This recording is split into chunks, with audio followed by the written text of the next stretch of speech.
जिस तरह हम array of integers, array of characters, array of floating point numbers, array of short ints कर सकते हैं, उसी तरह हम array of structure type of variables भी सी में यूज कर सकते हैं। तो हमने क्या कर दिया, यहाँ पे टाइप डेफ यूज करके हमने एक स्ट्रक्चर डिक्लेयर कर दिया जिसका मॉडल है स्टूडेंट रिकॉर्ड, जिसके अंदर नाम और स्टूडेंट का मार्क्स है।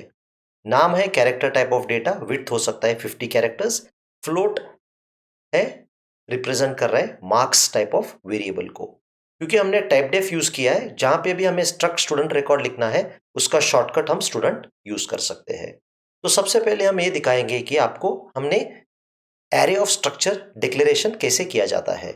तो हम क्या करेंगे, स्टूडेंट क्लास ऑफ मैक्स, इसका मतलब क्या है, क्लास एक इस टाइप का स्ट्रक्चर का वेरिएबल होगा, लेकिन ये एरे ऑफ स्ट्रक्चर्स होगा क्योंकि यहाँ पे स्क्वायर ब्रैकेट है। मतलब इस क्लास के अंदर 50 स्ट्रक्चर्स आप स्टोर कर सकते हो। जैसे नॉर्मल एरे है सॉरी, उसी तरह ये क्लास भी एक एरे ऑफ स्ट्रक्चर्स है। ठीक है, अब मैं हर वेरिएबल के बारे में थोड़ा आपको आइडिया दूंगा। आई के बारे में आपको पता चल जाएगा।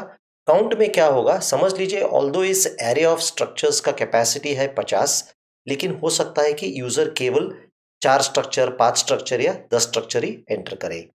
तो सबसे पहले मैं ये पूछूंगा यूजर से, आप कितना स्टूडेंट्स का डेटा एंटर करना चाहते हो। समझ लीजिए मैंने एक मैथ्स टेस्ट ले लिया जिसमें मैं स्टूडेंट का नाम और मार्क्स स्टोर करना चाहता हूँ। तो मैं पूछ रहा हूँ कितने स्टूडेंट उस टेस्ट को अटेंड कर लिए, उनका नंबर बताइए। तो ये हो सकता है कि 50 में से केवल 20 स्टूडेंट ने वो एग्जाम दे दिया, तो मेरा काउंट का वैल्यू होगा 20। अब फॉर लूप के अंदर मैं अभी ये कराऊंगा, आपको दिखाऊंगा। For I equal to 0, I less than 20, read record I का वैल्यू पास कर रहा हूं। आई क्यों पास कर रहा हूं आपको पता होगा। सबसे पहले हम रीड रिकॉर्ड आपको मैं दिखाऊंगा। तो रीड रिकॉर्ड में हम क्या कर रहे हैं, यहां आई का वैल्यू पास करा रहे हैं। तो आई अगर 0 होगा, ए बी आई 0 होगा, लेकिन ये I local variable to read record है, a I local variable to main है। मैंने एक वेरिएबल डिक्लेयर यानी डिफाइन या क्रिएट कर दिया जिसका नाम है एनएस, और टाइप होगा इस पर्टिकुलर टाइप का। एनएस का नाम है न्यू स्टूडेंट। मैं पूछ रहा हूं उनसे कि आप नाम और मार्क्स एंटर कर दीजिए इस स्टूडेंट का। आई को मैंने +1 करा दिया क्योंकि स्टूडेंट 0 किसी को कॉमन यूजर को पता नहीं चलेगा, इसलिए कह रहा है enter the name and marks of student 1, 0 + 1 1। तो यहाँ स्टूडेंट ns डॉट नेम और address of ns dot marks enter हो जाएंगे। ठीक है, ये ब्रैकेट नेसेसरी नहीं था क्योंकि डॉट का प्रेसिडेंस एंड से हायर है। तो यहाँ पे नेम और मार्क्स एंटर होने के बाद इस ns वेरिएबल में स्टोर हो जाएंगे। जब मैं रिटर्न करूंगा ns को, तो क्लास ऑफ 0 मतलब जीरोथ स्ट्रक्चर क्लास ऑफ 0 में स्टोर होगा इस एरे ऑफ स्ट्रक्चर्स में। जब आई 1 होगा, फर्स्ट स्ट्रक्चर का वैल्यू क्लास ऑफ 1 में स्टोर होगा, क्योंकि ये क्लास एक एरे ऑफ स्ट्रक्चर्स है। आप ये मत सोचिए कि एरे ऑफ स्ट्रक्चर्स कुछ अलग है। एरे ऑफ स्ट्रक्चर जैसे एरे ऑफ इंटीजर्स है, एरे ऑफ कैरेक्टर्स है, उसी एरे ऑफ स्ट्रक्चर्स है। इसे आप एक सिंपल वेरिएबल सोच के काम कर लीजिए, तब आपका कॉन्सेप्ट इजिली हो जाएगा। तो आपने रिकॉर्ड लेके class of 0, class of 1, class of 2 को असाइन करा दिया। अगला स्टेप पे हमें क्या करना है, इस क्लास स्ट्रक्चर्स को प्रिंट कराना है या क्लास लिस्ट को हमें प्रिंट करना है।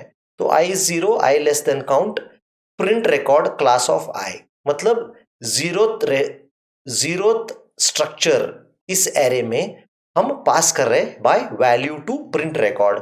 तो प्रिंट रिकॉर्ड में हम क्या कर रहे हैं, हम प्रिंट कर रहे हैं name is item dot name, marks is item dot marks.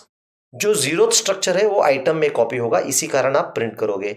जब आई 1 होगा, फर्स्ट स्ट्रक्चर, क्योंकि यहां से 0 से 49 स्ट्रक्चर आप स्टोर कर सकते हो, first structure by value item में पास होगा, तो दूसरे स्टूडेंट का नाम और मार्क्स प्रिंट हो जाएगा। तो इस तरह आप सारे स्टूडेंट का नेम और मार्क्स आप प्रिंट कर सकते हो। अब मैं थोड़ा आपको स्ट्रक्चर मेंबर्स किस तरह एक्सेस किया जाता है इसके बारे में थोड़ा मैं आपको आइडिया दूंगा। तो समझ लीजिए आपने एक डिक्लेयर कर दिया टाइप डेफ द्वारा एक स्ट्रक्चर जिसका नाम है स्टूडेंट और उसके अंदर है नेम और मार्क्स है इंटीजर टाइप। समझ लीजिए आपने एरे ऑफ स्ट्रक्चर डिक्लेयर कर दिया एस ऑफ 15, ठीक है, जो इस टाइप का हो। क्योंकि टाइप डेफ यूज करके हमने ये एसटीडी डिक्लेयर कर दिया, तो हम कह सकते हैं एसटीडी एस ऑफ 15 मतलब एस ऑफ 15 एक एरे ऑफ स्ट्रक्चर होगा जिसके अंदर मेंबर्स होंगे नेम और मार्क्स। तो यहां देखिए डिक्लेरेशन और डेफिनेशन ऑफ एस ऑफ 15। तो इस एस ऑफ 15 के लिए 15 स्ट्रक्चर जितना मेमोरी चाहिए उतना मेमोरी एलोकेट होगा। सबसे पहले अगर मुझे 5th स्टूडेंट्स का मार्क्स प्रिंट करना है तब मैं क्या करूंगा, एस ऑफ 4 डॉट मार्क्स, क्योंकि हमारा एरे स्टार्ट हो रहा है 0, इसी कारण हम लिख रहे हैं एस ऑफ 4 डॉट मार्क्स। अगर 8th स्टूडेंट का नेम का फर्स्ट कैरेक्टर हमें प्रिंट करना है तब हम क्या करेंगे, percentage C S of 7 dot name of 0। इसका मतलब ये होगा 8th स्टूडेंट का नेम का फर्स्ट कैरेक्टर परसेंटेज सी द्वारा प्रिंट होगा। तो इस तरह आप प्रिंट कर सकते हो। अगर आपको 3rd स्टूडेंट का एड्रेस इन अ स्ट्रक्चर चाहिए तो एड्रेस ऑफ एस ऑफ 2 मतलब ये तीसरा स्टूडेंट का address in the structure print होगा। तो इस प्रॉब्लम में हम आपको कैसे एरे ऑफ स्ट्रक्चर डिक्लेयर किया जाता है, एरे ऑफ स्ट्रक्चर के अंदर वैल्यूज कैसे रीड किया जाता है, एरे ऑफ स्ट्रक्चर के अंदर कैसे वैल्यूज प्रिंट किया जाता है और किस तरह एरे ऑफ स्ट्रक्चर को आप डिस्प्ले कर सकते हो, उसके बारे में हम आपको एक छोटी सी कोड द्वारा आपको हमने लॉजिक समझा दिया।